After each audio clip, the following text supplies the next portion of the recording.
हमारे यहाँ उस जमाने में ऐसी बड़ी हवेलियों को वाड़ा कहा जाता था, जिसमें अंदर एक आंगन होता था।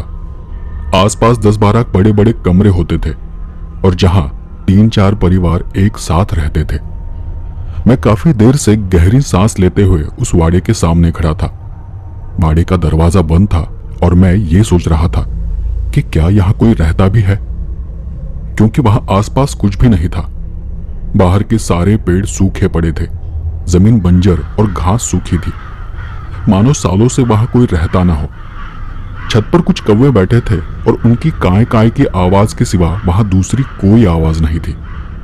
मैंने मन ही मन में सोचा कि मैं जिसे ढूंढ रहा हूं, क्या ये वही मकान है, क्या ये वही वाड़ा है।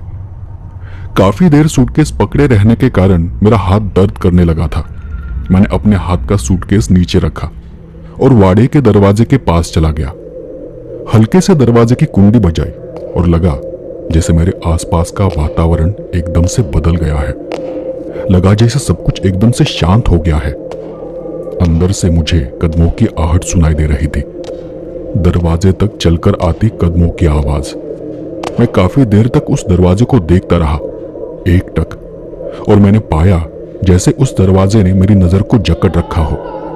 तभी मुझे कहीं से एक बच्चे की रोने की आवाज सुनाई देने लगी। वहां का वातावरण इतना रहस्यमय हो गया था कि मैं बस खड़ा था। सांस जैसे अटक सी गई थी। मुझसे एक शब्द भी बोला नहीं जा रहा था और तभी एक हाथ मेरे कंधे पर मुझे महसूस हुआ। पता नहीं क्यों पर मेरा शरीर थरथराने लगा था। मैंने देखा कि मेरे कंधे पर एक सड़ा गला जला हुआ सा हाथ था। उसके स्पर्श से मेरा शरीर कांप रहा था। मेरे कानों पर एक आवाज पड़ी, महाशय, ओ महाशय, होश में आइए। कोई मेरे कंधे को पकड़कर हिला रहा था। मैं एकदम से उस भ्रम से बाहर आ गया और आश्चर्य से अपने चारों ओर देखने लगा, जैसे किसी ने मुझे नींद से जगाया हो। अरे कब से आवाज दे रहा हूं आपको, लेकिन आप हो कि सुन ही नहीं रहे। मैंने कोई जवाब नहीं दिया। मैं अब भी उस भ्रम के बारे में सोच रहा था। चलिए, मैं आपको ही ढूंढ रहा था। सरकारी बस स्थानक तक आपको ढूंढकर वापस आया हूं। सूटकेस को देखकर समझ गया कि आप ही वो महाशय होंगे जिन्हें ढूंढने मुझे मालिक काशी जी ने भेजा है। उसकी बातें सुनकर मैं पूरा होश में आ गया और उस तरफ देखने लगा, जो कि मुझे लगा था कि यही काशी जी का वाड़ा है। उसने मेरा सूटकेस सर पर उठाते हुए कहा, अच्छा हुआ दरवाजा नहीं खुला, वरना मुझे सिर्फ ये सूटकेस ले जाना पड़ता। आइए मेरे पीछे। वैसे आपको बता दूं, मैं काशी जी के यहाँ नौकर हूं और मेरा नाम गोपाल है। मैं चुपचाप उनके पीछे पीछे चलने लगा, पर मैंने न जाने कितनी बार मुड़कर उस वाड़े को देखा होगा। मैं बस उसे देखते जा रहा था जब तक कि वो वाड़ा मेरी नजर से ओझल नहीं हुआ। फिर हम कुछ संकरी गलियारों से गुजरते हुए एक खुले मैदान में चले गए। वो आदमी पूरे रास्ते गांव के बारे में, वहां के लोगों के बारे में बड़बड़ा रहा था। अचानक उसके दिमाग में क्या आया पता नहीं, उसने मुझे एकदम से रोका। जी, कहीं आपने उस दरवाजे की कुंडी तो नहीं बजाई ना? मैं भी उसके अचानक आए इस सवाल से कुछ पल के लिए सोच में पड़ गया और थोड़ा हड़बड़ा कर कहा, जी मुझे याद नहीं। और सच में मुझे याद नहीं आ रहा था कि मैंने कुंडी बजाई थी या नहीं। उसने आगे चलते हुए कहा, अच्छा चलो ठीक है, शायद नहीं बजाई होगी, बजाई होती तो शायद आप मिलते भी नहीं। उसके बार बार ऐसा कहने पर मैंने पूछा, क्या बात है, तुम बार बार ऐसा क्यों बोल रहे हो कि अगर मैंने कुंडी बजाई होती तो मैं नहीं मिलता? उसने बड़े शांति से कहा, अरे साहब, आप उस वाड़े के बारे में नहीं जानते। वो वाड़ा सालों से वहीं खड़ा है। कहते हैं कि वाड़े के अंदर खजाना है, बहुत कीमती खजाना, जो किसी को नहीं पता कि कहां है। तुम्हें तो पता है ना, तो तुम क्यों नहीं ढूंढते? अरे साहब, ऐसा नहीं है जैसा आप सोच रहे हो। वहां जाने की कुछ शर्तें हैं और मजे की बात यह है कि वो शर्तें भी किसी को पता नहीं। मैंने फिर उससे उल्टा सवाल किया, कैसी शर्तें? अरे अभी तो मैंने कहा किसी को नहीं पता, तो मुझे कैसे पता होंगी? अरे तो उस वाड़े को तोड़ दो, जमीन में खुदाई कर देखो, इसमें इतनी बड़ी बात क्या है? एक दिन में वो खजाना मिल जाएगा। गोपाल ने मुस्कुराकर मेरी ओर देखते हुए कहा, यही तो बात है कि वो वाड़ा आज भी वही खड़ा है। जाने कितने सालों से मैं खुद उसे बचपन से देखता आ रहा हूं। और जहां तक मुझे पता है उसकी एक शर्त है जो सबको पता है कि अगर वाड़े को तोड़ा गया तो खजाना नष्ट हो जाएगा, किसी को कुछ नहीं मिलेगा। खजाने को पाने की कुछ शर्तें हैं जिन्हें पूरा करने पर ही वो खजाना मिलेगा। लेकिन दुख की बात यह है कि अब कोई उन्हें ठीक से जानता नहीं, बस यहां वहां की बातें करते रहते हैं। इसलिए तो लोग वहां जाने से डरते हैं। कहते हैं कि कोई अगर अकेले उस वाड़े का दरवाजा खटखटाए तो वाड़ा अंदर से खुल जाता है, उसे अपने अंदर ले लेता है। उस वाड़े में आज भी वहां रहने वाले लोगों की आत्माएं रहती है जो खजाने की रक्षा करती है। मैंने भी उसे हंसकर कहा भूतों की बातें कर लोग बस मूर्ख बनाते हैं, इसलिए तो उसे तोड़ने से डरते होंगे, लेकिन मैं नहीं डरता। कभी ना कभी तो मैं वहां जाकर देखूंगा कि वहां क्या है। और तभी एक बूढ़ा अनजान आदमी एकदम से मेरे सामने आकर खड़ा हो गया, मुझे धक्का देने लगा। नहीं डरता, नहीं डरता, जा जा तो जा ना, जा, जाएगा ना, जा जा जाना, जा जा जा। और वो मुझ पर हंसने लगा एकदम अजीब तरह से। उसे देख मैं पीछे हट गया और गोपाल मेरे बचाव में आगे आ गया।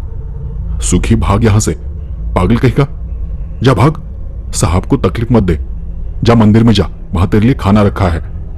खाने का नाम सुनते ही वो भागता हुआ वहां से चला गया। मैं तो बस उसे देखते जा रहा था।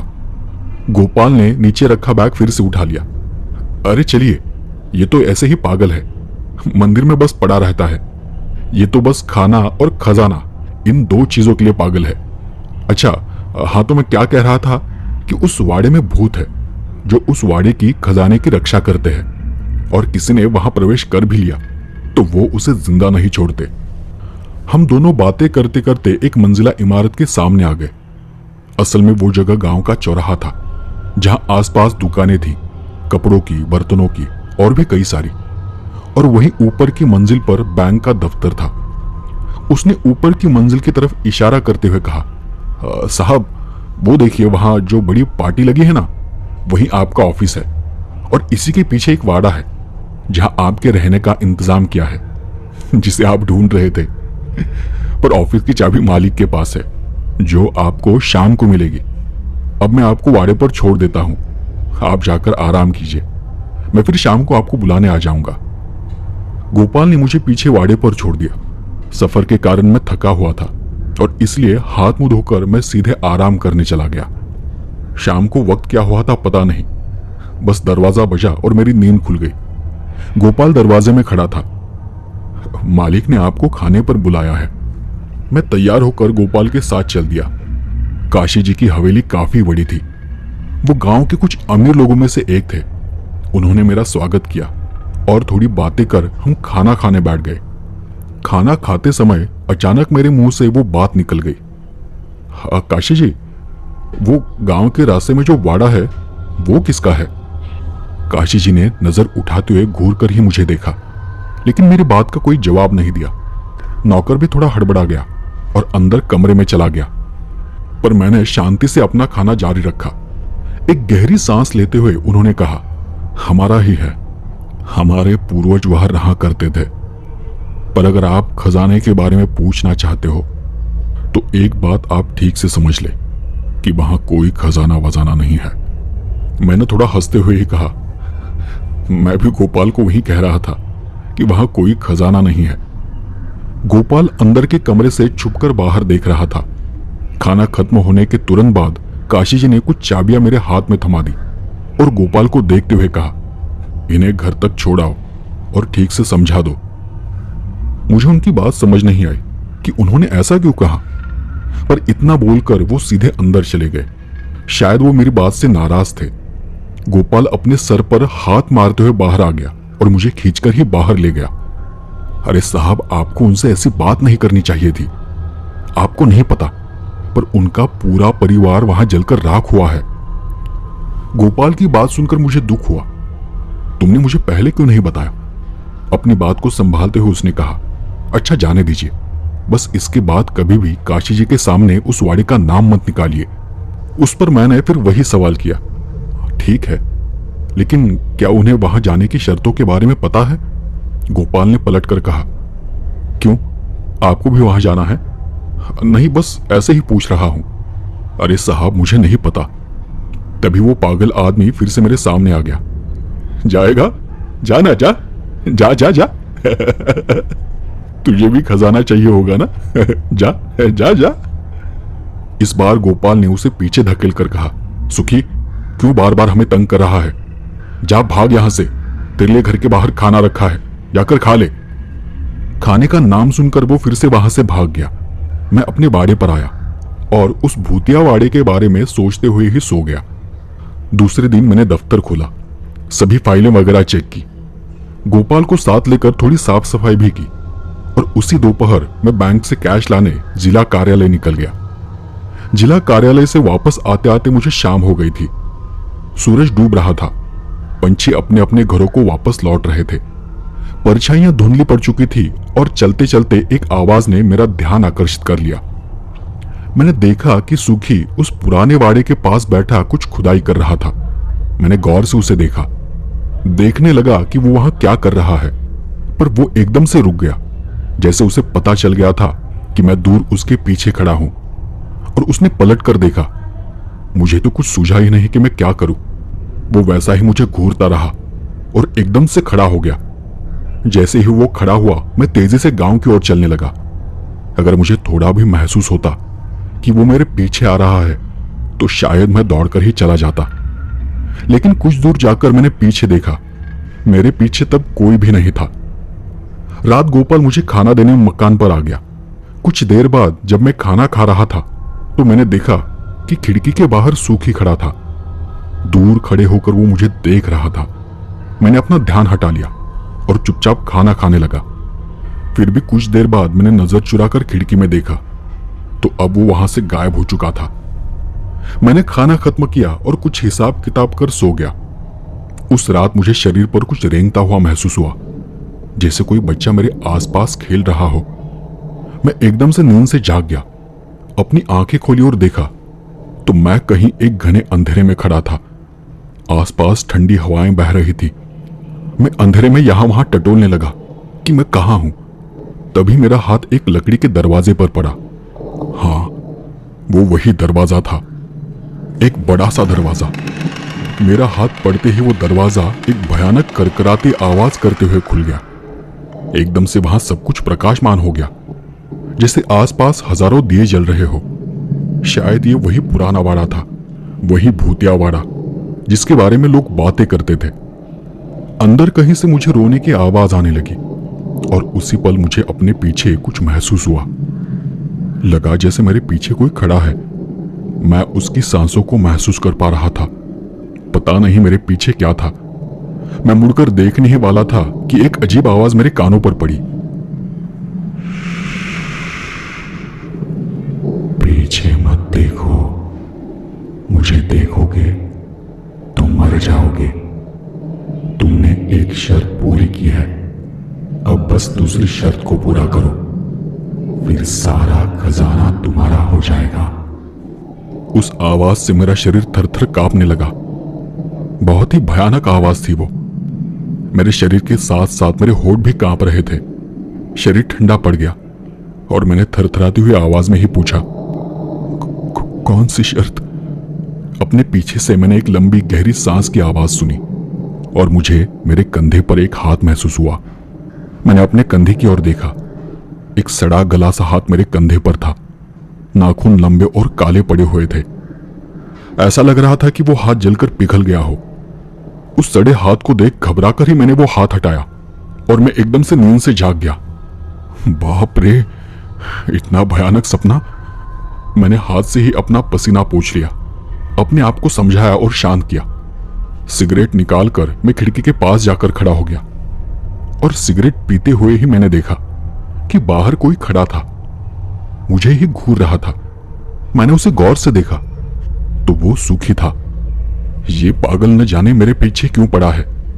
मैंने गुस्से में आधी अधूरी सिगरेट वहीं फेंक दी और खिड़की बंद कर फिर से सोने चला गया। अगले कुछ दिनों तक मैं ऑफिस के काम में व्यस्त रहा, इतना कि खाने पीने का होश ही नहीं था। मैं दिन रात काम में लगा था और ऐसे ही एक रात में अपना काम कर रहा था कि रात के 10 बजे के करीब गोपाल मेरे घर आ गया। और आते ही वो बड़बड़ाने लगा, साहब माफ करना, आज थोड़ी देर हो गई, आप बस जल्दी से खाना खा लीजिए, मैं वापस सुबह आता हूं। गोपाल ने खाना टेबल पर रखा और वहां से जाने लगा। मेरा सारा ध्यान तब काम में ही था, पर पता नहीं अचानक क्या बात मेरे मन में आ गई। गोपाल, एक बात पूछनी थी। गोपाल अपनी चप्पलें चढ़ाकर जा ही रहा था कि मेरी आवाज सुनकर वो रुक गया। उसने दरवाजे से अंदर झांकते हुए पूछा, जी कहिए। ये सुखी कई दिनों से नजर नहीं आया मुझे। जी ये तो उसकी आदत है, ऐसे दिनों दिनों तक गायब हो जाता है और अपने आप ही वापस आ भी जाता है। ज्यादा भूख लगेगी तो आ जाएगा। लेकिन आप उसके बारे में क्यों पूछ रहे हो? नहीं, कुछ खास नहीं, यही मैंने उसे 2-3 बार खिड़की के बाहर खड़ा देखा था, पता नहीं क्या कर रहा था। मेरी ये बात सुनकर गोपाल थोड़ा अंदर आ गया। आप उसकी बातों पर ध्यान मत दीजिए, पागल है, पागलों जैसी बातें करता है। पिछले जो साहब थे ना, उनके साथ भी ऐसा ही कुछ किया था उसने। बार बार बस खजाने के बारे में बात करता था। मैंने उन्हें समझाया भी था कि वो पागल है, उसकी बातों पर भरोसा मत कीजिए। लेकिन एक दिन क्या हुआ पता नहीं, पर एक रात पूरे गांव में हल्ला हो गया। उस रात वो साहब रात भर चिल्लाते हुए पूरे गांव में पागलों की तरफ भागते रहे। कुछ भी पूछो तो बताने की हालत में ही नहीं थे, बस बड़बड़ाते थे कि मैंने उन्हें देखा है, मैंने उन्हें देखा है। अब उन्होंने किसे देखा था वो बस वही जानते थे। किसी को कुछ पता नहीं चला कि उनके साथ क्या हुआ था। और उसी रात हमारे मालिक ने उन्हें गाड़ी में बिठाकर उनके घर भेज दिया। उसके बाद पता नहीं उनके साथ क्या हुआ, पर बाद में लोगों से मैंने सुना कि सूखी की बातों में आकर एक रात वो साहब भी वाड़े पर चले गए थे। गोपाल ने फिर वहीं से हाथ जोड़कर प्रणाम किया। अच्छा, राम राम, अब मैं चलता हूं, घर में और भी काम बाकी है। और इतना बोलकर गोपाल वहां से चला गया। मेरे लिए वो सब कुछ अजीब था। मैंने फिर से उन बातों से ध्यान हटाया और काम में लग गया। अपना काम करते करते मैं वही टेबल पर सिर रख कर सो गया, वही खिड़की के पास। बाहर से आ रही ठंडी हवाओं के कारण तुरंत मेरी झपकी लग गई। फिर एक आवाज से एकदम से मेरी झपकी टूटी।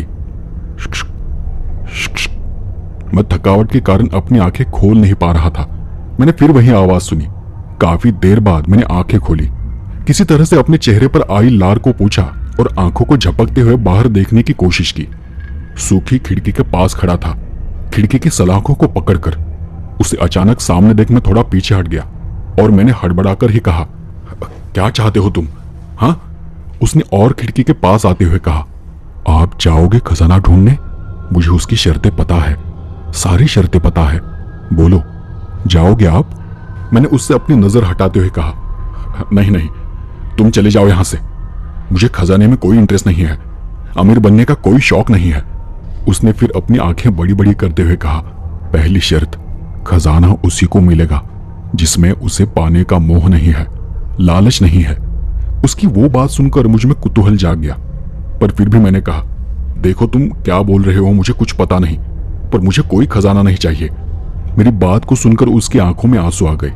सूखी को लोग पागल समझते थे, पर आज मुझे वो पागल नहीं लग रहा था। आज मैंने सूखी का एक अलग ही रूप देखा था। उसने सलाखें छोड़ दी और धीरे से पीछे हट गया। तब मैंने उसे आवाज दी, तुम क्यों नहीं जाते वहां? उसने नीचे देखते हुए मेरी बात का जवाब दिया, नहीं जा सकता, मजबूरी है, वो मुझे जानते हैं, लेकिन मैं आपको वो सब नहीं बता सकता, ये भी शर्त का हिस्सा है। उसने बात को टाल दिया, इसलिए मैंने उससे दूसरा सवाल किया, अच्छा खजाना मिल गया तो तुम्हें क्या मिलेगा? उसने कुछ देर शांत खड़े रहकर शांत स्वर में कहा, मुक्ति मिलेगी इस पागलपन से, इस गांव से, अपने अतीत से, अपने कर्मों से। उसका जवाब सुन मैं सोच में पड़ गया। कैसा पागलपन? कौन से कर्मों की बात कर रहे हो? मैं अभी आपको कुछ नहीं बता सकता। आप अगर मेरे साथ आने को तैयार हो तो ही मैं कुछ बता पाऊंगा। और इतना बोलकर वो वहां से कुछ कदम आगे बढ़ा, पर वो वहां से चला न जाए इसलिए मैंने बात को जारी रखा। सूखी फिर से खिड़की के पास आ गया। सबसे पहली बात, अगर आप आने को तैयार है तो मेरी इस बात को ध्यान से सुने। जब आप वहां जाओगे तो आपके पास सिर्फ एक मौका होगा वहां से वापस आने का। एक बार आपने वाड़े के अंदर कदम रख दिया तो फिर आप वापस बाहर नहीं आ सकते जब तक कि आप खजाना ढूंढ नहीं लेते। और अगर आप बाहर आ भी गए तो वहां जो भी है वो आपके पीछे पड़ जाएंगे। तब मैंने हंसकर ही उसे बोला, अच्छा, मतलब वहां जो भी जाएगा उसका मरना तय है। सुखी ने उसे शांति से कहा, नहीं, आपने अगर कोई गलती नहीं की, सभी शर्तों का सही से पालन किया तो आपको कुछ नहीं होगा। अच्छा, मान लेता हूं मैं, लेकिन बाकी शर्तें क्या है? वो मैं आपको तभी बताऊंगा जब हम वाड़े के बाहर दरवाजे के पास खड़े होंगे। उसकी वो सारी बातें मुझे उलझन में डाल रही थी। मैंने उसकी बात को टालते हुए कहा, ठीक है, मैं सोचता हूं, मेरा मतलब मैं देखता हूं कि मैं क्या कर सकता हूं। तुम जाओ, अब मुझे आराम करना है। वो नम आंखों से वहीं खड़ा होकर मुझे बस देखता रहा और उसने आगे कहा, आप नहीं जानते, पर जाने अनजाने में आपने पहली शर्त को पूरा कर दिया है। मैं हैरान रह गया। कौन सी शर्त? आप जब यहां आए थे तो आते ही आप उस वाड़े पर गए थे। आपने वाड़े का दरवाजा खटखटाया था एक बार। यही वहां जाने की पहली शर्त है। इतना बोलकर सुखी एकदम से वहां से चला गया, अंधेरे में कहीं गायब सा हो गया। मैं खिड़की के बाहर अंधेरे में आंखें गड़ाए बस बैठा रहा। फिर एकदम से आंखों में भारीपन महसूस होने लगा और मैंने अपनी आंखें बंद कर ली। सुखी मेरे मन में बस सवाल छोड़कर चला गया था और उन्हीं के बारे में सोचते हुए मेरी आंख लग गई। उस रात भर मुझे किसी के रोने की आवाज आती रही। मैं जब भी आंखें खोलकर देखता, एकदम से आवाज थम जाती। सुखी के जाने के बाद से मुझे और भी अजीब महसूस होने लगा था। दूसरे दिन मैं देर से उठा और देर से ही दफ्तर चला गया। नींद पूरी न होने के कारण मैं बार बार झपकियां ले रहा था। अगले 4-5 दिनों तक मेरा यही हाल रहा। रात भर कोई रोने की आवाज सुनाई देती। उठकर देखता तो आसपास कोई नहीं होता था। क्या करूं समझ नहीं आ रहा था। लग रहा था जैसे धीरे धीरे मैं भी पागल होते जा रहा हूं। मैंने इसी बीच सुखी को कई बार कई जगहों पर बस खड़ा देखा। शायद वो मेरे जवाब का इंतजार कर रहा था। और एक रात फिर वही हुआ।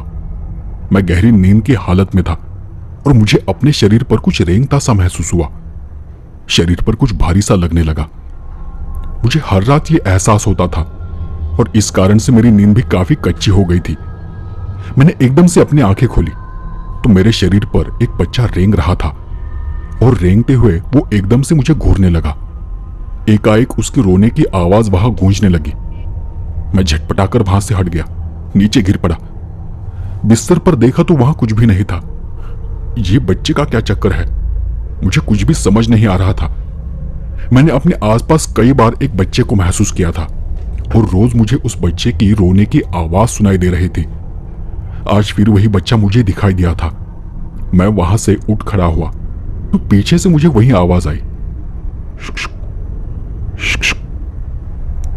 मैंने पलटकर खिड़की की ओर देखा और मुझे बहुत गुस्सा आ गया।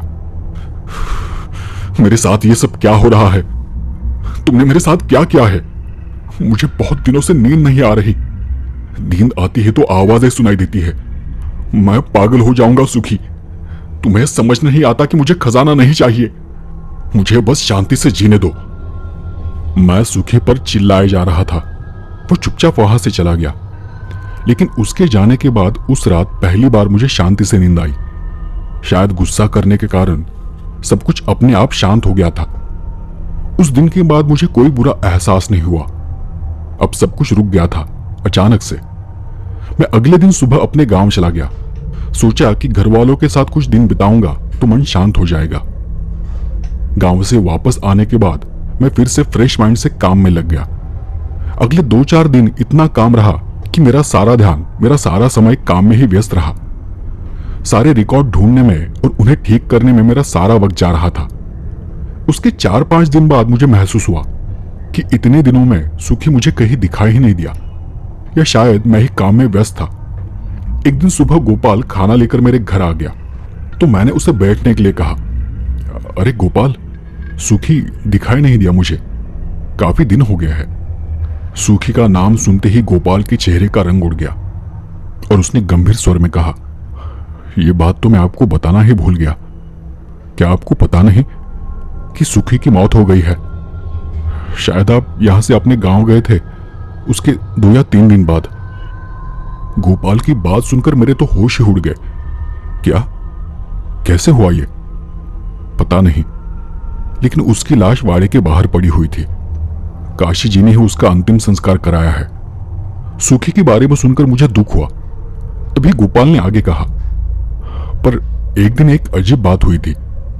सुखी उस शाम मुझे रास्ते में मिला था। अच्छे से बात भी कर रहा था। लगा जैसे वो एकदम से ठीक हो गया हो। उसने मुझे बस इतना कहा कि साहब से कहना कि उस शाम में जहां बैठा था वही उनके सारे सवालों के जवाब मिल जाएंगे। और इतना बोलकर वो फिर से पागलों जैसी हरकतें करने लगा। दौड़ता हुआ ही वहां से चला गया। मैं तो उसका यह रूप देखकर हैरान था। समझ ही नहीं पाया कि वो सच में पागल है या फिर ठीक है। गोपाल की बात सुन मैं भी सोच में पड़ गया। कौन सी शाम, कौन सी जगह? मुझे याद ही नहीं आ रहा था कि वो किस जगह के बारे में बात कर रहा था। ज्यादातर मैंने उसे मंदिर में चौक में ही खड़ा देखा था। उसी दिन दोपहर मैं वापस पैसे लाने जिला कार्यालय चला गया। गांव वापस आते आते मुझे हमेशा की तरह शाम हो गई। सूरज की लाली आसमान में फैल रही थी। पंछी चहचहा रहे थे और चहचहाते हुए अपने अपने घरों को लौट रहे थे। शाम का बहुत ही शांत और सुंदर वातावरण था और एकदम से मेरा ध्यान रास्ते से दूर खड़े उस वाड़ी की ओर चला गया। वहां देख एकदम से सुखी का चेहरा मेरे नजरों के सामने आ गया। मुझे याद आ गया कि एक शाम सुखी यही सीढ़ियों के पास बैठा था। सीढ़ियों के पास कुछ खुदाई कर रहा था। कहीं उसने वहां कुछ छुपाया तो नहीं? मैं वहीं पर रुककर इस बारे में सोचने लगा।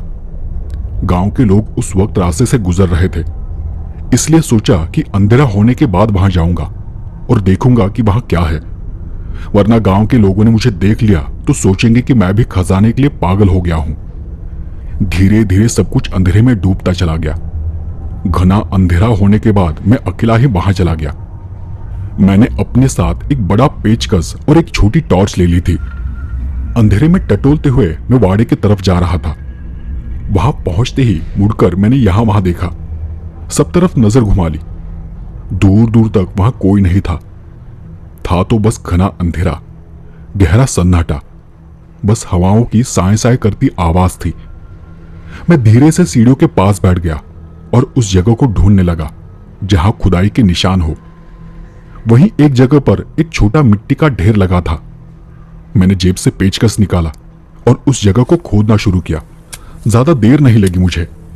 थोड़ी सी खुदाई करते ही एक कपड़े का थैले जैसा कुछ पेचकस में फंसकर जमीन से बाहर आ गया। मैंने उस पर से मिट्टी साफ कर उसे खोल कर देखा।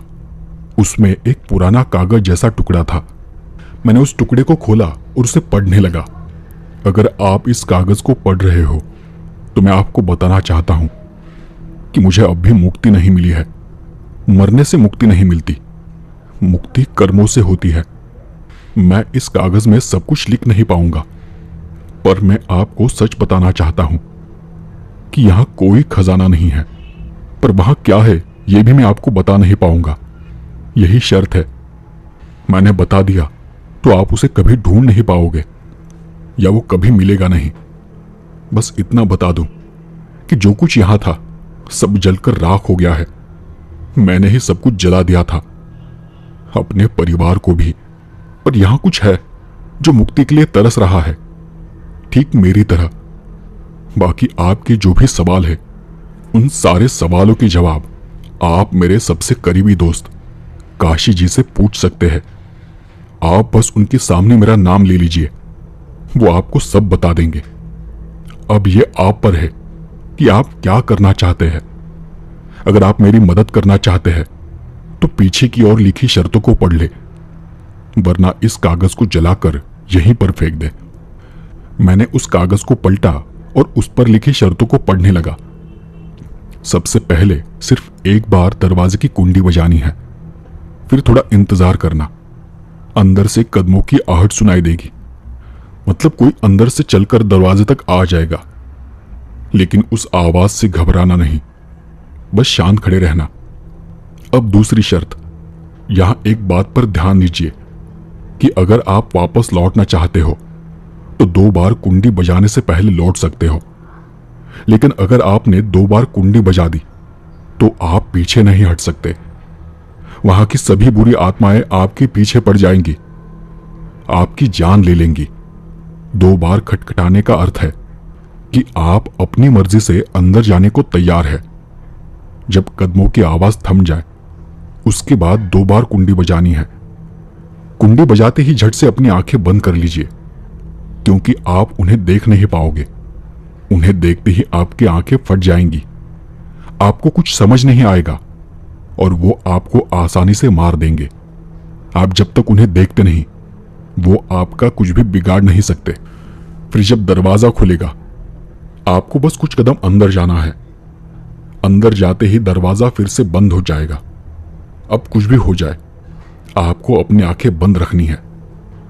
अब तीसरी शर्त, भ्रम से बचिए। कोई आवाज दे, कोई बात करे, कोई पहचानी आवाज सुनाई दे तो भी जवाब मत दीजिए। बस किसी से बात नहीं करनी है, चुपचाप चलते रहना है जब तक कि एक बड़ा सा लकड़ी का बक्सा मिल नहीं जाता जिसमें एक बहुत प्यारी सी चीज है। आपको बस उसे वाड़े से बाहर लेकर आना है। अब शायद ऐसा भी होगा कि आपको बक्सा मिलने के बाद भ्रम भी हो सकता है कि क्या यह वही बक्सा है जिसे मैं ढूंढ रहा हूं। लेकिन एक बात याद रखना कि जिस वक्त आपको आपके अंदर की आवाज कहे कि हाँ ये वही चीज है, यही वो बक्सा है जिसे मैं ढूंढ रहा हूं, तब आप अपनी आंखें खोल सकते हैं। बस अपनी अंदर की आवाज पर भरोसा कीजिए, आपको कुछ नहीं होगा। इतना ही लिखा था उस कागज में और अब मुझे निर्णय लेना था कि मुझे आगे क्या करना है। मैं उस कागज को जेब में रख आहिस्ता से दरवाजे के पास जाकर खड़ा हो गया। बिना कुछ सोचे मैंने एक बार दरवाजे की कुंडी बजा दी और मैं बस शांत खड़ा रहा। असल में मैं बस देखना चाहता था कि सही में कदमों की आवाज आती है या नहीं, और उतना कर मैं वहां से वापस जाने वाला था। लेकिन सब कुछ एकदम से बदल गया। कुंडी बजाते ही सब शांत हो गया, एकदम गहरा सन्नाटा। वो एहसास ऐसा था कि अचानक मैं किसी अंधेरी दुनिया में चला गया हूं। अगले पल गहरे सन्नाटे में मुझे अंदर से आती कदमों की आहट सुनाई देने लगी, ठीक वैसी जैसा सूखी ने कहा था। और अंदर से आती उस आवाज को सुनकर मेरी हिम्मत ने जवाब दे दिया और उस पल में वहां से निकलने ही वाला था कि मुझे अपने पीछे कुछ महसूस हुआ। मेरे पीछे कोई खड़ा था। मैं उसकी सांसों को महसूस कर पा रहा था, लेकिन मुड़कर देखने की मुझ में हिम्मत नहीं थी। मैं काफी डरा हुआ था और उसी पल एक अजीब डरावनी आवाज मेरे कानों पर पड़ी। पीछे मत देखो, मुझे देखोगे तो तुम मर जाओगे। दूसरी शर्त को पूरा करो। मैंने ये आवाज सुनी थी सपने में। ये वही आवाज थी। मेरा शरीर थर-थर कांपने लगा जैसे मैं फंस चुका हूं। मुझे मेरे कंधे पर एक हाथ महसूस हुआ। मेरे कंधे पर वही सड़ा गला सा हाथ था, लंबे काले पड़े नाखून थे। इस बार उसे हटाने की मेरी हिम्मत नहीं थी, क्योंकि यह सच था। मैंने डर के मारे पहले ही अपनी आंखें बंद कर ली और न जाने क्या सोचकर मैंने 2 बार कुंडी बजाई। अब मैं चाहकर भी वापस लौट नहीं सकता था। एक करकराती आवाज उस भयानक सन्नाटे में गूंजने लगी। दरवाजा खुल गया था। मैं 4-5 कदम अंदर चला गया और फिर दरवाजा बंद हो गया। एक बड़ी आवाज हुई। दरवाजा बंद होते ही सब आवाजें हवा में जैसे घुल सी गई। सब तरफ गहरा सन्नाटा फैल गया। गर्मी के दिन होने के बावजूद आसपास का वातावरण एकदम से ठंडा पड़ गया। मैं पागलों की तरह बस बंद आंखों से कुछ महसूस करने की कोशिश कर रहा था। पता नहीं वहां आसपास क्या था, मुझे कहां जाना था, क्या करना था, कुछ पता नहीं था। पर मैं करीब करीब आधे घंटे तक उस एक जगह पर खड़ा था। लगा जैसे यहां कुछ भी नहीं है। जैसा कि खत में लिखा था, वहां कुछ भी महसूस नहीं हो रहा था। मैंने धीरे से अपना एक कदम आगे बढ़ाया। कदम बढ़ाने के साथ ही एक हल्की आवाज ने मेरा ध्यान आकर्षित कर लिया। मेरे आसपास कोई मच्छर या कोई कीड़ा था जो मेरे कान के पास भनभना रहा था। मैं बंद आंखों से उसे हाथ से ही झटकने लगा और अचानक से फिर सब शांत हो गया और उस पल एक हल्की हंसने की आवाज मुझे सुनाई दी और हल्के हल्के ही वो उस गहरे सन्नाटे में घुलती चली गई। मेरा शरीर एकदम से ठंडा पड़ गया। इतनी देर बाद पहली बार मुझे अपने आसपास कुछ महसूस हुआ था। कुछ समझ नहीं आ रहा था। मैं कुछ देर उसी जगह पर खड़ा रहा और अब मुझे दूर कहीं से एक गुनगुनाने की आवाज सुनाई देने लगी। मैं देख नहीं सकता था, पर वो किसी औरत की आवाज थी और धीरे धीरे सब कुछ सामान्य हो गया। हे भगवान, ये मैं कहां फंस गया हूं? अरे साहब, आप यहां क्या कर रहे हैं? चलिए, काशी जी ने आपको बुलाया है। मैं कब से आपको ही ढूंढ रहा था। आप ठीक कह रहे थे कि ये भूत भूत कुछ नहीं होता। ये मेरे पीछे से आती आवाज थी। गोपाल, गोपाल यहां कहां से आ गया? लेकिन मैंने उस आवाज का जवाब नहीं दिया। आप कुछ बोलते क्यों नहीं साहब? क्या आप भी भूतों से डरते हो? डरपोक हो आप भी, बाकी लोगों की तरह। मेरे दिमाग ने काम करना बंद कर दिया। आगे बढ़ने की हिम्मत नहीं थी मुझ में। पता नहीं मेरे साथ आगे क्या क्या होने वाला था। मेरे लिए अब पीछे जाने के सारे रास्ते बंद हो चुके थे। बचने का बस एक ही रास्ता था कि बक्से को ढूंढो और वहां जो भी चीज है उसे लेकर बाहर चले जाओ। काफी देर बाद हिम्मत कर मैं फिर से आगे बढ़ा। अब हर आवाज से मेरे शरीर में बिजली कौंध रही थी। हर एहसास मुझे डरा रहा था। मैं चुपचाप धीरे धीरे चलता रहा। वहां नहीं, अपनी दाई तरफ के कमरे में वो बक्सा है जिसे तुम ढूंढ रहे हो। यह किसी औरत की आवाज थी और एकदम से किसी ने मेरा हाथ पकड़ लिया। मेरा पूरा शरीर एक बार की फिर से कांप उठा। मैंने पहले से बंद आंखों को और कसकर बंद कर लिया। उसके हाथ का स्पर्श एकदम खुरदुरा था, पर मैं थरथराते हुए अपनी जगह पर डट के खड़ा रहा। एक इंच भी नहीं हिला। चलो मेरे साथ, मैं तुम्हें असली खजाना दिलाती हूं। मैंने कोई जवाब नहीं दिया, बस डर के मारे जोर जोर से सांस लेता रहा और धीरे धीरे उस हाथ की पकड़ छूटती चली गई। अब मुझ में थोड़ी हिम्मत आ गई थी। मैं इतनी देर में इतना तो जान गया था कि ये सब बस मुझे डरा रहे हैं, बाकी कुछ नहीं कर रहे। ये शायद कुछ कर नहीं सकते जब तक कि मैं अपनी आंखें खोल नहीं देता, जब तक कि मैं इनकी बात का कोई जवाब नहीं देता। और इस बार मैं कुछ कदम आगे बढ़ा। तुम्हें हमसे डरने की जरूरत नहीं है। हम कोई तुम्हारे दुश्मन नहीं। तुम्हें जो भी चाहिए तुम ले जा सकते हो। हम तुम्हें कुछ नहीं करेंगे। बस एक बार तुम अपनी आंखें खोलो, तभी हम तुम्हें सही रास्ता दिखा सकते हैं। इस बार एक बुजुर्ग आवाज मेरे कानों पर पड़ी, पर मैंने अपनी मुट्ठियां कस ली। मेरी आंखों की पुतलियां अंदर ही अंदर तेजी से हिल रही थी। उस बूढ़े ने आगे चिल्लाते हुए कहा, क्या तुम्हें हमसे डर नहीं लगता? क्या तुम्हें मौत से भी डर नहीं लगता? मैंने अपने दोनों हाथ जोड़े और मन ही मन में भगवान से प्रार्थना करने लगा। भगवान का नाम जपने लगा। मुझे फिर वही एक हल्की हंसने की आवाज सुनाई देने लगी।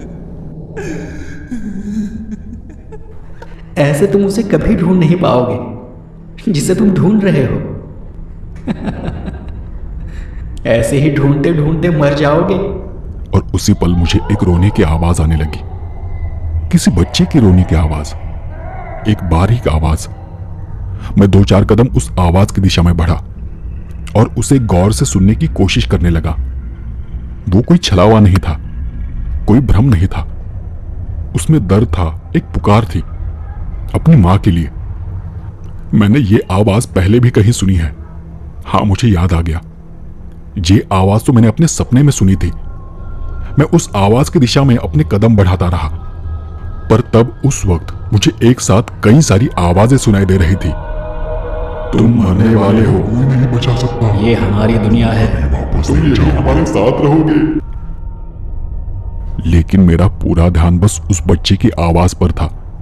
उस आवाज को सुन ऐसा लगा जैसे कोई नन्हा बच्चा भेड़ियों के झुंड के बीच फंसा हो। मैं अपने हाथों से टटोलता हुआ आगे बढ़ता चला गया। आगे जाते जाते मैं किसी चीज से टकरा गया। हाथों से टटोला, पर आगे कुछ नहीं था। वो एक पत्थर की दीवार थी। मैं यहां वहां टटोल रहा था, मुझे अपने चारों ओर से तरह तरह की हंसने की आवाजें सुनाई दे रही थी। अब मुझ में हिम्मत तो आ गई थी, लेकिन पता नहीं कि मैं कितनी देर यहां वहां टटोलता रहा। घंटों बीत गए। हर कमरे में हर चीज को मैंने टटोला होगा। मुझे यह भी पता नहीं था कि मैं सही जगह पर जा भी रहा हूं या नहीं। मेरा सब्र टूट रहा था। घंटों बीत गए होंगे। मैं बाड़े में बस यहां वहां घूम रहा था। वहां की सभी बुरी आत्माएं मुझ पर हंस रही थी, मुझे आंखें खोलने के लिए बार बार उकसा रही थी, लेकिन मैं अच्छे से जानता था कि यही एक मेरे बचने का रास्ता है। इतने घंटे बीतने के बाद मेरी आंखें अब दर्द करने लगी थी। मुझे अपने आप पर गुस्सा आने लगा था कि मैं यहां क्यों आया। पता नहीं कितने सारे दरवाजे देखे, कितने सारे कमरों को टटोला, पर कहीं कुछ नहीं मिला। शायद वहां कोई बक्सा था ही नहीं। मैं मरने वाला था। अब मैं थक गया था, हार गया था। मैंने गुस्से में ही अपने हाथ की टॉर्च को वहीं पर नीचे पटक दिया, और टॉर्च को पटकने के साथ ही मुझे एहसास हुआ कि मैं किसी ऐसी चीज पर खड़ा हूं जो कि अंदर से खोखली है। मुझे फिर एक आशा की किरण दिखाई दी। मैंने अब तक बस यहां वहां ढूंढा था, यह सोचा ही नहीं कि इतने बड़े वाड़े में तहखाना भी हो सकता है। और इस बार मैं जमीन को, नीचे फर्श को टटोलने लगा, अपने पैर को पटकने लगा और ऐसे ही आगे बढ़ता रहा। बस 2-4 कदम में ही मैंने महसूस किया कि मैं जहां खड़ा था वो एक दरवाजा था, लकड़ी का एक बड़ा सा दरवाजा। मुझे उसका हैंडल मिल गया, पर उसे खोलना मेरे बस की बात नहीं थी। मुझे याद आया कि मेरी जेब में पेचकस है। मैंने उसे तुरंत जेब से निकाला और उसके सहारे मैंने उस पुराने जमे दरवाजे को पूरी ताकत लगाकर खोला। उसे खोलते ही एक प्यारी सी सुगंध मेरे आसपास फैल गई। मतलब मैं सही रास्ते पर था। मैं वहां की सीढ़ियों को टटोलता हुआ नीचे उतरा और वहीं मुझे एक बड़ा सा बक्सा मिला। मुझे यकीन नहीं हो रहा था कि आखिरकार मैंने उस लकड़ी के बक्से को ढूंढ लिया था। मैंने बंद आंखों से टटोलते हुए उस बक्से को खोला तो वहां और भी सुगंध फैल गई। मैं जान चुका था कि मैं सही बक्से के पास हूं। मैंने खुशी से अपना हाथ उस बक्से के अंदर डाला तो वहां मुझे एक नरम मुलायम सा स्पर्श हुआ। मेरे स्पर्श के साथ ही मुझे रोने की आवाज सुनाई देने लगी। मैंने उसके पूरे शरीर को स्पर्श किया, जैसे कोई मां अपने बच्चे को स्पर्श करती है। वो बच्चा शांत हो गया। ये ठीक वही एहसास था जैसा सुखी ने बताया था। मेरे अंदर की ममता की आवाज मुझे बता रही थी कि यही वो चीज है जिसे मैं ढूंढ रहा हूं। मैंने उसे अपने हाथों में उठा लिया, उसे गले से लगाया और पूरे शरीर में एक प्यार भरा ठंडा एहसास हुआ। और उस वक्त मैंने बिना डरे अपनी आंखें खोलकर देखा। सच में मेरे हाथों में एक प्यारा सा नन्हा सा बच्चा था। पता नहीं क्यों, पर उसे देख मेरी आंखों में आंसू आ गए। क्या सुखी इतने सालों से इसे ढूंढ रहा था? क्या यही उसका खजाना था? मैं वहां से उठकर तेजी से पीछे चलने लगा। अब मुझे जल्द से जल्द वापस जाना था। मैंने अपनी आंखें उसी बच्चे पर गड़ा कर रखी और मैं सीढ़ियां चढ़ते हुए उस बड़े दरवाजे की ओर बढ़ता गया। अब तुम मरने वाले हो, तुम मरने वाले, तुम मरने वाले हो। हम तुम्हें नहीं छोड़ेंगे, तुम्हें मार देंगे। मुझे अपने चारों ओर से डरावनी आवाजें आ रही थी, वहीं भयानक हंसी सुनाई दे रही थी। लेकिन मैंने सभी आवाजों को नजरअंदाज किया और बस सीधे चलता रहा। इस बार मुझे उनकी चीखें सुनाई दे रही थी। वो सब मेरे आसपास थे, मेरे आसपास ऊपर मंडरा रहे थे। आखिरकार मुझे दरवाजा खुलने की आवाज आई और मैं तेजी से बाहर चला गया। बाहर जाते ही सभी आवाजें अचानक से बंद हो गई। सब फिर से शांत हो गया।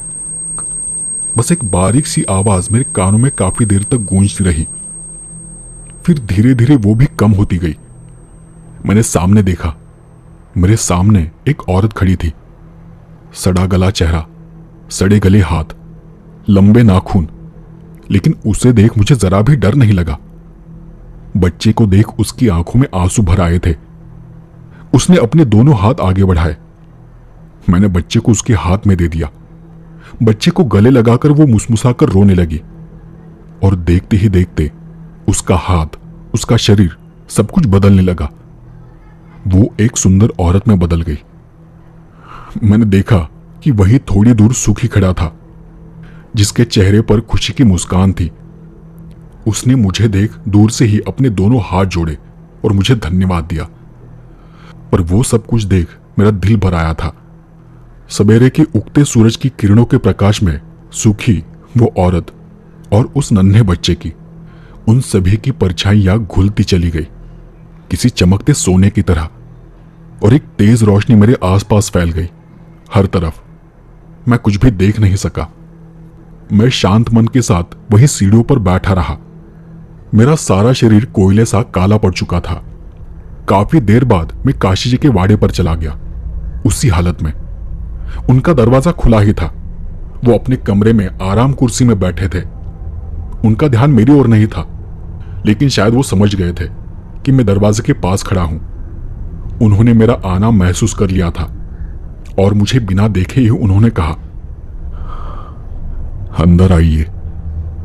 मैं उनके करीब एक दूसरी कुर्सी पर बैठ गया। उन्होंने एक बारगी अपनी आंखें बंद की और एक गहरी सांस लेते हुए कहा, सालों बीत चुके हैं इस बात को। मैंने कभी किसी को नहीं बताया और मेरे सिवा किसी को पता भी नहीं कि वहां क्या हुआ था। ये उन दिनों की बात है जब सुखी मेरा बहुत अच्छा दोस्त था। गरीब था लेकिन ईमानदार था। हम दिन दिन भर साथ रहते थे, घूमते थे, फिरते थे, मौज करते थे। लेकिन घर में किसी को पता नहीं था कि उसने चुपके से मेरी बहन से शादी कर ली थी। मुझे भी नहीं। सुमति नाम था उसका। वो दोनों एक दूसरे से बहुत प्यार करते थे। उन दिनों हम सारे परिवार वाले उस वाड़े में रहते थे, उसी हवेली में, पूरा परिवार। एक रोज अचानक पता चला कि सुमति गर्भवती है और तब पूरे परिवार को उनके रिश्ते के बारे में पता चला। लेकिन वक्त हाथ से निकल चुका था। पूरे परिवार ने सुखी और सुमति के रिश्ते का विरोध किया। गांव में किसी को कुछ पता न चले, इसलिए घर वालों ने सुमति को एक कमरे में बंद कर दिया। आखिरकार सुमति ने उसी कमरे में बच्चे को जन्म दिया। यहां सुखी सुमति से मिलने के लिए तड़प रहा था। उससे एक बार बात करने के लिए घर वालों को मना रहा था, पर घर वालों को अपनी धन दौलत पर घमंड था। उस वक्त मुझे नहीं पता था कि घर में क्या हो रहा है, क्योंकि घर वालों ने ही मुझे घर से बाहर भेज दिया था। मैं काफी दिनों तक किसी काम से घर से बाहर था, चाहकर भी उनकी मदद नहीं कर पा रहा था। घर वाले सोचते थे कि गांव वाले क्या कहेंगे, लोग क्या कहेंगे। और अचानक एक दिन मुझे खबर मिली कि सुमति की मौत हो गई है। घर वालों ने चुपके से ही उसका अंतिम संस्कार तक किया। मैं खबर सुनकर वापस आया, पर कोई कुछ बताने को तैयार नहीं था कि उसके साथ क्या हुआ था, उसके बच्चे के साथ क्या हुआ था। लेकिन कहीं से सुखी को इस बात की खबर लग गई और उस रात सुखी घर आया, घर वालों से मिलने, अपने बच्चे को वापस लेने। लेकिन घर वालों का घमंड सुमति की मौत के बाद भी कम नहीं हुआ था। सुखी उनके सामने भीख मांगता रहा, बच्चे के लिए गिड़गिड़ाता रहा, पर किसी ने उसे कुछ नहीं बताया। मुझे भी बस इतना पता था कि घर वालों ने बच्चे को कहीं छुपा कर रखा है, पर कहा वो कोई नहीं बता रहा था। सुखी ने गुस्से में आकर घर में सब जगह उसे ढूंढा, पर उसे उसका बच्चा कहीं नहीं मिला। गुस्से में वो मेरे परिवार पर चिल्लाने लगा, उन्हें मारने की, जला देने की धमकी देने लगा। तब घर वालों ने उसका मजाक उड़ाया और उसे कहा कि सुमति के साथ साथ ही उन्होंने उस नाजायज रिश्ते का, उस बच्चे का भी अंतिम संस्कार कर दिया है। यह सुनकर सुखी गुस्से से लाल हो गया। वो गुस्से में ही वहां से चला गया। उस रात उसने मुझे खबर भेजी और गांव के बाहर मिलने बुलाया। मैं भी चुपके से उससे मिलने चला गया। सोचा कि उसे समझा दूंगा, उसे मना लूंगा, उसका गुस्सा शांत कर दूंगा। मैं उसे बताना चाहता था कि उसका बच्चा जिंदा है और कहा है वो हम ढूंढ लेंगे। और मैं गांव के बाहर उसका इंतजार करता रहा। वहां रात उसने वाड़े को बाहर से बंद कर पूरे वाड़े को आग के हवाले कर दिया। वाड़ा जल रहा था, राख हो रहा था। वो मेरा दोस्त था, सिर्फ इसलिए उसने मुझे घर से बाहर रखा, मुझे बचाने के लिए।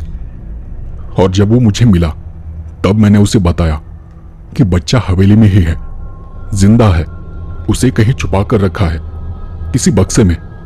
जो कि मुझे आज ही पता चला है। लेकिन हम वापस पहुंचते तब तक सब कुछ जलकर राख हो चुका था। उस रात वो दर्द से रोता रहा, चीखता रहा। उसने जाने अनजाने में ही अपने खुद के बच्चे को वाड़े के साथ ही जला दिया था। इस बात से वो पागल हो गया। उस दिन के बाद हम फिर कभी नहीं मिले भी तो कभी बात नहीं की। मैं उसके दुख को समझता था, लेकिन अब मेरा दुख उससे बड़ा था। मैंने अपने पूरे परिवार को खो दिया था। बस एक बार उसने मुझे बताया था कि सुमति की आत्मा उसे दिखाई देती है। वो वाड़े के अंदर जाने के लिए तड़प रही है, अपने बच्चे से मिलने के लिए तड़प रही है।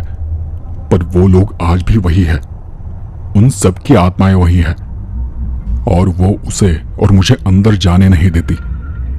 गांव के लोग भी वहां के बुरे अनुभव के बारे में जानते थे और कोई भी वहां जाने को तैयार नहीं होता था।